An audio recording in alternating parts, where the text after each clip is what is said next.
मैं Siraj Ahmed Memon, district education officer, elementary, secondary and higher secondary.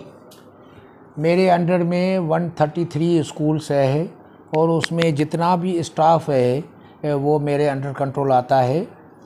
और हम स्कूल्स को बाकायदे मॉनिटरिंग भी करते हैं और डीजी मॉनिटरिंग और सीएमओ जो हर डिस्ट्रिक्ट में एक ऑफिसर होता है बायोमेट्रिक के हवाले से वो भी चेक करते हैं। और उनके पास पूरी टीम होती है मॉनिटरिंग असिस्टेंट, उनके पास अपनी डिवाइसेस होती है, वो उन पे रिपोर्ट करते हैं। तो इसलिए काफ़ी ये बेहतरी आई है स्कूलों के अंदर।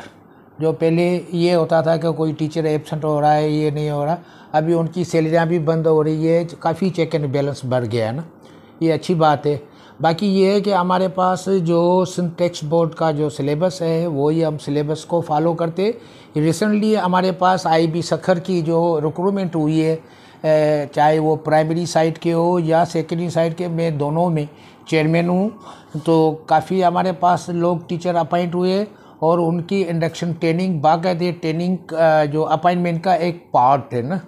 तो वो इस वक्त सेंसस की वजह से थोड़ी वो डिले, क्योंकि हमारा 70-80% जो है ना स्टाफ वो सेंसस में लगा हुआ है, इस वजह से वो थोड़ा डिले है, क्योंकि एग्ज़ाम्स भी अभी चल रहे हैं ना।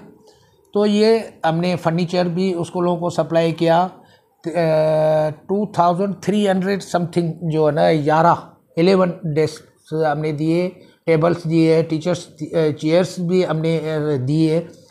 और मेरा ये सब ये चीज़ें होने के बाद अभी कम्युनिटी के लिए मेरा मैसेज ये है कि हमने इतना स्कूलों को बेहतर भी करे, इंफ्रास्ट्रक्चर हम जो ना वो भी सही हो रहा है।